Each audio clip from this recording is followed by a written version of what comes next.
Hello दोस्तों, स्वागत है आप सभी का एक बार फिर से हमारे इस यूट्यूब चैनल स्टडी प्लेटफॉर्म पे। आज के इस वीडियो में बात करेंगे कॉमेडी इन क्लासिकल ड्रामा, जो आपका बीए फिफ्थ सेमेस्टर में थर्ड चैप्टर है। ठीक है, बीए फिफ्थ सेमेस्टर में फर्स्ट पेपर का थर्ड चैप्टर। ठीक है, फर्स्ट पेपर का थर्ड आपका चैप्टर है। इससे पहले दो चैप्टर थे, द एपिक और ट्रेजेडी, वो मैंने कवर करा दी हैं। चैनल पर वीडियो अपलोड है, उन्हें जाके देख सकते हैं। और इसी English literature BA fifth semester के जितने भी मैं क्वेश्चंस कराऊंगा, जितने भी चैप्टर में कराऊंगा, उसका मैंने प्लेलिस्ट बना दिया है। तो आप प्लेलिस्ट में भी आप जाके सारी चीज़ें देख सकते हैं। तो सबसे पहले हम क्या करेंगे, इसका हर बार की तरह एक छोटा सा ब्रीफ इंट्रोडक्शन हम इस चैप्टर का ले लेंगे, उसको हम यहाँ पे समझने की कोशिश करेंगे। सबसे पहले क्या आता है, कॉमेडी इन क्लासिकल ड्रामा। जो कॉमेडी होती है क्लासिकल ड्रामा की, जो कॉमेडी है, रेफर टू अ जन, ये रेफर करती है एक ऐसी शैली को ऑफ थिएटिकल परफॉर्मेंस, जो थिएटर होती है, यानी कि जो स्टेज पे की जाती है, डेथ एम्स, जिसका मकसद होता है, क्या मकसद होता है, entertain and amuse the audience. Audience को एम्यूज़ करना, एम्यूज़ यानी कि उनका मन बहलाना, एंटरटेन यानी कि उनको एंटरटेन करना, ह्यूमर थ्रो यानी कि किसके ज़रिए, ह्यूमर यानी कि हास्य के ज़रिए, यानी कि हंसी मजाक के ज़रिए, स्टाइल यानी कि व्यंग, वही हंसी मजाक हो गया। ऑफ्टन लाइट हार्टेड, अक्सर लाइट हार्टेड यानी कि हल्की फुल्की, एब्सर्ड सिचुएशन, कुछ ऐसी सिचुएशन भी जो एब्सर्ड होती हैं, जो बेतुकी होती हैं। It is one of the two main जन ऑफ क्लासिकल ड्रामा। ये क्लासिकल ड्रामा की दो शैलियों में से एक है, द अदर बीइंग ट्रेजिडी, और दूसरी कौन सी होती है, ट्रेजिडी होती है। Comedy has its origin in ancient Greek and Rome. Comedy का जो जन्म हुआ है वो एंशियंट ग्रीक और रोम में हुआ है। And has evolve over time, और ये समय के साथ क्या हुई है, विकसित हुई है। ठीक है, बट सर्टेन कैरेक्टरिस्टिक, लेकिन कुछ विशेषताएं हैं, हैव रिमेंड, जो बनी रही हैं, consistent through out it history, इसकी हिस्ट्री में लगातार बनी हुई है। ठीक है, ये यहाँ पे इसका ब्रीफ इंट्रोडक्शन यहाँ पे मैंने समझा दिया आपको। अब यहाँ पे हम इसकी जल्दी जल्दी वन वर्ड क्वेश्चन देख लेते हैं। देखिए क्या कह रहा है, what is the primary goal, यानी कि मुख्य गोल क्या होता है, of comedy in classical drama. Classical drama में कॉमेडी का मुख्य रोल क्या होता है, टू एंटरटेन एंड एम्यूज़। ठीक है, क्या भी यहाँ पे हमने ऊपर पढ़ा था कि एंटरटेन करना है और एम्यूज़ करना है किसको, ऑडियंस को। तो इसका मुख्य गोल क्या होगा, एंटरटेन करना है और मन बहलाना है किसका, ऑडियंस का। ठीक है, नेक्स्ट क्वेश्चन है, विच जन of classical drama, classical drama की वो कौन सी शैली है, ऑफ्टन, जो अक्सर कंक्लूड्स विद हैप्पी एंडिंग, जिसमें शामिल होता है, क्या शामिल होता है, हैप्पी एंडिंग उसमें शामिल होती है। तो क्लासिकल ड्रामा की वो है कॉमेडी। ठीक है, वो कौन सी शैली है, वो है कॉमेडी। ठीक है, नेक्स्ट क्वेश्चन आपके सामने आता है, विच प्ले राइट्स, कौन सा नाटककार is often refer to as the father of comedy, यानी कि कौन सा प्ले राइटर जो है जिसको हम फादर ऑफ कॉमेडी के रूप में जानते हैं एंशियंट ग्रीक में। तो एंशियंट ग्रीक में फादर ऑफ कॉमेडी के रूप में हम जानते हैं एरिस्टोफेन्स को। ठीक है, याद रखेंगे। नेक्स्ट क्वेश्चन आपके सामने आता है, इन क्लासिकल कॉमेडी में व्हाट रोल डज वर्बल विट, जो वर्बल विट होते हैं वो क्या रोल अदा करते हैं। वर्बल यानी कि होता है मौखिक, विट यानी कि होता है बुद्धि, जो हमारी मौखिक बुद्धि होती है वो क्या रोल अदा करती है क्लासिकल कॉमेडी में। तो क्या करती है, इन इट एड्स, ये क्या करती है, ऐड करती है एनदर लेयर, एक अदर लेयर ऑफ ह्यूमरस, यानी कि हास्य की एक अलग लेयर ऐड कर देती है प्ले, नाटक में। ठीक है, यानी कि कोई ज़रूरत पड़ रही है कि अभी हमें यहाँ पे ऑडियंस को मज़ा नहीं आ रहा, तो हाथ के हाथ क्या करेंगे, एक ना मौखिक बुद्धि का यूज़ करेंगे और उसमें एक अलग से पार्ट जोड़ देंगे वहीं पे।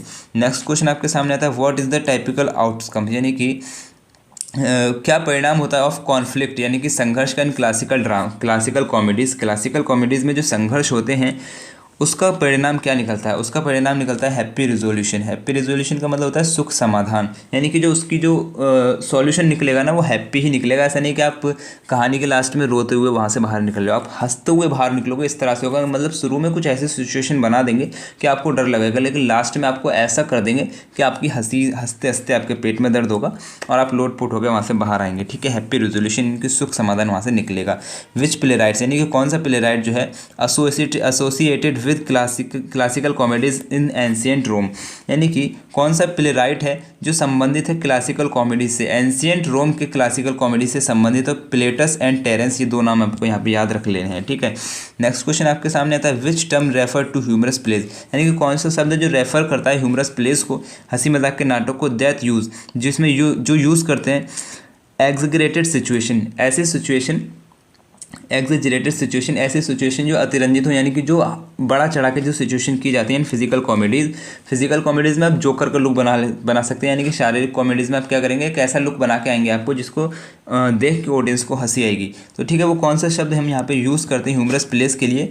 फार्स को यूज़ करते हैं। ठीक है, क्या यूज़ करते हैं? फार्स। नेक्स्ट क्वेश्चन आपके सामने आता है, व्हाट काइंड ऑफ कैरेक्टर्स, यानी कि किस तरह के कैरेक्टर होते हैं आर इजली रिकॉग्नाइजेबल, जिसको हम बहुत आसानी से पहचान लेते हैं due to their exaggerated traits, यानी कि उनकी हरकतों से, एग्जेजरेटेड ट्रेड्स यानी कि वैसी हरकत जो बहुत ओवर एक्टिंग टाइप से हम कह सकते हैं कि ओवर एक्टिंग करते हैं। तो वो कौन से करेक्टर होते हैं? फ्लैट करेक्टर होते हैं। ठीक है, याद रखेंगे फ्लैट करेक्टर को हम उनके एग्जेजरेटेड ट्रेड्स से बहुत आसानी से पहचान लेते हैं। ठीक है, नेक्स्ट क्वेश्चन आपके सामने आता है, in which ancient civilization did the जर्न of comedy in classical drama originate, यानी कि ये कहना चाहता है शास्त्रीय नाटक में यानी कि क्लासिकल ड्रामा में जर्न ऑफ कॉमेडी यानी कि हास्य शैली की ऑरिजिनेट यानी कि उत्पत्ति इन विच एंशिएंट सिविलाइजेशन, किस सिविलाइजेशन में हुई थी, किस सभ्यता में हुई थी? तो आपका आंसर हो जाएगा एंशिएंट ग्रीक में हुई थी। ठीक है, नेक्स्ट क्वेश्चन आपके सामने आता है, what was the main focus of Aristophanes comedic place, यानी कि एरिस्टोफेन्स की जो कॉमेडिक प्लेस हैं उसमें उनका मुख्य फोकस क्या रहा था? तो पॉलिटिकल एंड सोशल सेटायर, यानी कि सामाजिक और राजनीतिक जो हंसी थी, हंसी विंग था, वो उनका उसमें फोकस रहा था। ठीक है, नेक्स्ट क्वेश्चन आपके सामने आता है, the commedia dell'arte was a form of improvised comedy, जो कि एक फॉर्म है इम्प्रोवाइज्ड कॉमेडी की यानी कि तत्कालिक कॉमेडी की। That originate in which historic period, इसका जन्म किस हिस्टोरिक पीरियड में हुआ है? तो आपके सामने ऑप्शन आएंगे, उसमें से एक ऑप्शन आएगा रेनेसेंस यानी कि पुनर्जागरण काल में कॉमेडिया डेल आर्टे का जो है उत्पत्ति हुई है। ठीक है, नेक्स्ट क्वेश्चन आपके सामने आता है, मॉलिरे कौन थे? प्रोमिनेंट फ्रेंच प्ले राइट, यानी कि फ्रांस के मुख्य नाटककार थे। Is known for his contribution, जिनको हम जानते हैं उनके योगदान के लिए, किस योगदान के लिए? To which style of comedy, यानी कि किस कॉमेडी के किस स्टाइल के योगदान के लिए हम उनको जानते हैं? तो उन्होंने दिया था रेस्टोरेशन कॉमेडी। ठीक है, मॉलिरे ने क्या दिया था? रेस्टोरेशन कॉमेडी दिया था। प्रोमिनेंट यानी कि मुख्य फ्रेंच राइटर थे, प्ले राइट थे, किसके? फ्रांस के। ठीक है, नेक्स्ट क्वेश्चन आपके सामने आता है, विच प्ले राइट, यानी कि कौन सा प्ले राइट ने रोड द कॉमेडी, लिखी है कॉमेडी, कौन सी comedy? The importance of being earnest, the importance of being earnest जो है किस प्ले राइट ने लिखी है, किस नाटककार ने लिखी है? तो याद रखेंगे ऑस्कर वाइल्ड ने लिखी है। ठीक है, नेक्स्ट क्वेश्चन आपके सामने आता है, which comedy playwright from the 20th century is known for his absurdist work, यानी कि 20th सेंचुरी का वो कौन सा प्ले राइटर है जिसको हम उसके एब्सर्डिस्ट वर्क के लिए जानते हैं, यानी कि बेतुके वर्क के लिए जानते हैं, जो चैलेंज करता है ट्रेडिशनल नैरेटिव स्ट्रक्चर से? तो उसका आंसर हो जाएगा यहाँ पे आपका सैमुअल बेकेट। ठीक है, आंसर हो जाएगा सैमुअल बेकेट। ठीक है, नेक्स्ट क्वेश्चन आपके सामने आता है, which form of comedy is characterized by its use of exaggeration, यानी कि वो कॉमेडी की वो कौन सी फॉर्म है जिसको हम करेक्टराइज कर सकते हैं, पहचान सकते हैं? इट यूज़ ऑफ एग्जेजरेशन, यानी कि उसकी ऐसी सिचुएशन से जो हम बहुत बड़ा चढ़ा के करते हैं। फिजिकल कॉमेडीज़ जो जोकर का लुक बना के आ जाते हैं फिजिकल कॉमेडीज़ में, एंड इम्प्रोबेबल सिचुएशन, ऐसे सिचुएशन जो असंभव टाइप की हों, उस तरह के हम उनके यूज से पहचान सकते हैं। तो वो होते हैं स्लैपस्टिक कॉमेडी होती है। ठीक है, याद रखेंगे। नेक्स्ट क्वेश्चन आपके सामने आता है, द टर्म जो शब्द है screw ball comedy is often associated, जो अक्सर संबंधित है विच एरा ऑफ फिल्म हिस्ट्री, यानी कि फिल्म हिस्ट्री के किस युग से संबंधित है? स्क्रू बॉल कॉमेडी जो शब्द है वो फिल्म हिस्ट्री के किस युग से संबंधित है? तो गोल्डन एज ऑफ हॉलीवुड। ठीक है, गोल्डन एज ऑफ हॉलीवुड से संबंधित है। नेक्स्ट क्वेश्चन आपके सामने आता है, who is created with the classic conception of comedy in ancient Greek, मतलब कि एंशिएंट ग्रीक में, प्राचीन ग्रीक में कॉमेडी का जो क्लासिक कॉन्सेप्शन है वो किसने शुरू किया था? तो आंसर हो जाएगा आपका एरिस्टोटल ने। ठीक है, किसने शुरू किया था? एरिस्टोटल ने। नेक्स्ट क्वेश्चन आपके सामने आता है, what is the time period of associated with the origin of comedy, यानी कि कॉमेडी के उत्पत्ति के संबंध में कौन सा टाइम पीरियड यहाँ पे सही होगा?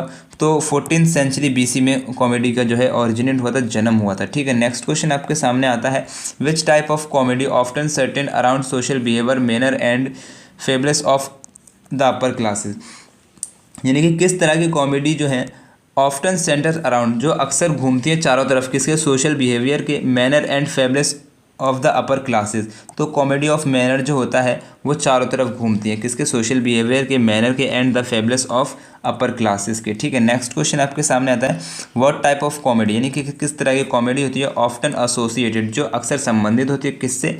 एग्जेजरेटेड एंड एब्सर्ड कैरेक्टर, यानी कि ऐसी स्थिति जो अतिरंजित होती है, जो बड़ा चढ़ाकर करते हैं। एब्सर्ड कैरेक्टर यानी कि ऐसे कैरेक्टर जो बेतुके होते हैं, एज वेल एज साथ ही साथ चोटिक एंड इम्प्रोबेबल सिचुएशन, ऐसी सिचुएशन जो असंभव होती हैं। तो किस तरह की कॉमेडी होती है वो? सुरल कॉमेडी, ठीक है। नेक्स्ट क्वेश्चन आपके सामने आता है, in which type of comedy, किस तरह की कॉमेडी होती है? Do characters often find themselves, जिसमें करेक्टर ढूंढते हैं खुद को एब्सर्ड और इलॉजिकल सिचुएशन, एक ऐसी सिचुएशन जो बेतुकी होती है, एक ऐसी सिचुएशन जो इलॉजिकल होती है जिसका कोई लॉजिक नहीं होता है। चैलेंजिंग ट्रेडिशनल नैरेटिव कन्वेंशन, ठीक है। तो वो होती है, क्या होती है? किस तरह की कॉमेडी होती है? एब्सर्डिस्ट कॉमेडी, ठीक है। एब्सर्डिस्ट कॉमेडी ऐसी कॉमेडी जो बेतुकी होती है जिसका कोई मतलब नहीं होता है।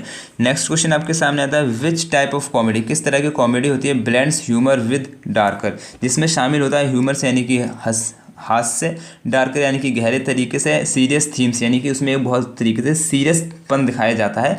किसमें? जो हंसी मजाक होता है ना, उसमें एक इस तरह से सीरियसपन दिखा दिया जाता है जैसे बहुत ज़्यादा हम घुले मिले हैं।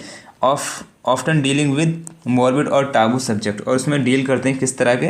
टाबू सब्जेक्ट यानी कि एक ऐसे सब्जेक्ट जो वर्जित होते हैं, तो उसको हम बोलते हैं ब्लैक कॉमेडी, ठीक है। क्या बोलते हैं? Black comedy. नेक्स्ट क्वेश्चन है, विच टाइप ऑफ कॉमेडी, किस तरह की कॉमेडी होती है? फोकसेस ऑन रोमांटिक रिलेशनशिप, जिसमें रोमांटिक रिलेशनशिप पे फोकस किया जाता है। Misunderstanding and the pursuit of love and happiness, जिसमें हम क्या करते हैं? लव और हैप्पीनेस को खोजते हैं। तो वो किस तरह की कॉमेडी होती है? वो होती है रोमांटिक कॉमेडी, ठीक है। नेक्स्ट क्वेश्चन आपके सामने आता है, which play by Samuel Beckett, यानी कि सैमुअल बेकेट की वो कौन सा प्ले है? इज क्विंटेसेंशियल एग्जाम्पल, यानी कि एक सबसे अच्छा उदाहरण है ऑफ एब्सर्डिस्ट कॉमेडी, यानी कि बेतुकी कॉमेडी का फीचरिंग, जिसमें विशेषताएं होती हैं। क्या विशेषताएं होती हैं? कैरेक्टर्स ट्रैप्ड, यानी कि कैरेक्टर क्या होते हैं? फंस जाते हैं। In an illogical and meaningless existence, एक ऐसी स्थिति में, एक ऐसी स्थिति में जिसका कोई लॉजिक नहीं होता, जिसकी कोई मीनिंग नहीं होती है, ऐसी स्थिति में फंस जाते हैं। तो वो कौन सा प्ले है? वेटिंग फॉर गोडॉट, नाम याद रखेंगे, वेटिंग फॉर गोडॉट। नेक्स्ट क्वेश्चन आपके सामने आता है और लास्ट क्वेश्चन है, which of the following play right, यानी कि कौन सा प्ले राइट इज एसोसिएटेड, यानी कि संबंधित है रेस्टोरेशन कॉमेडी इरा से, यानी कि रेस्टोरेशन युग से। तो विलियम कॉन्ग्रेव जो है रेस्टोरेशन कॉमेडी से संबंधित है। इनका टाइम पीरियड भी देख लेंगे, 24 जनवरी 1670 से 19 जनवरी 1729 तक इनका टाइम पीरियड रहा था। तो यहाँ तक हमारे 25 इंपॉर्टेंट क्वेश्चंस कवर हो चुके हैं। नेक्स्ट वीडियो में ट्रेजेडी इन क्लासिकल ड्रामा को हम कवर करेंगे इसी तरीके से। चैनल पे नए, चैनल को सब्सक्राइब कर लेना।